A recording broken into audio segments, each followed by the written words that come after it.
పరిశుద్ధ నామంలో మీకందరికీ నా వందనములు. హల్లెలూయా.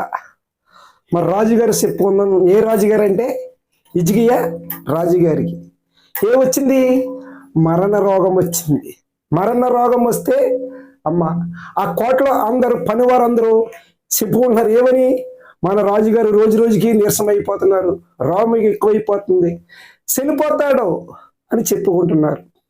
ఈలోగా యేసయ్య ప్రవక్త గారు వచ్చారు హిజ్కియా రాజుగారి దగ్గరికి.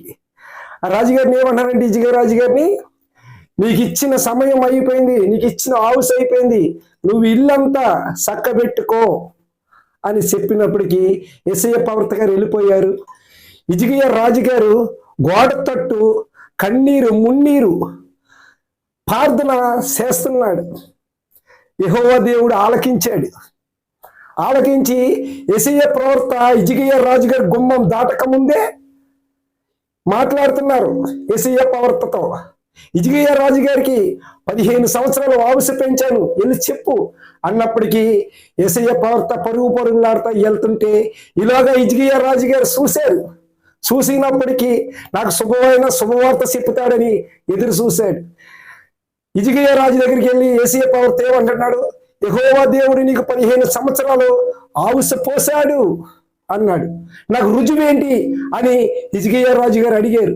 అడిగినప్పటికీ గడియారం ముళ్ళు 10 మెట్లు కిందకు దిగితే నమ్ముతావా, వెనక్కి తిరిగితే నమ్ముతావంటే అప్పుడు హిజ్కియా రాజు వెనక్కి వెళితే నమ్ముతారు అన్నప్పుడు గడియారం ముళ్ళు వెనక్కి వెళ్ళింది.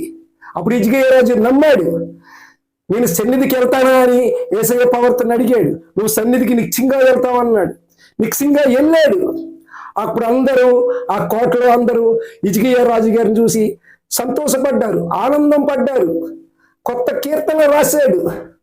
యెహోవా స్వస్థపరచును, యెహోవా నిలబెట్టును, యెహోవా లేవనెత్తును, యెహోవా బతికించునని కీర్తన రాశాడు. అక్కడ అందరికీ తలకో పేపర్ ఇచ్చారు. అందరూ పాడారు, అందరూ నమ్మారు యేసయ్యని, అందరూ స్తుతించారు, ఆరాధించారు. ఈ కొద్ది మాటలు యేసయ్య నామములో ఉండును కాక, దేవాది దేవుడు దీవించును కాక. ఆమేన్.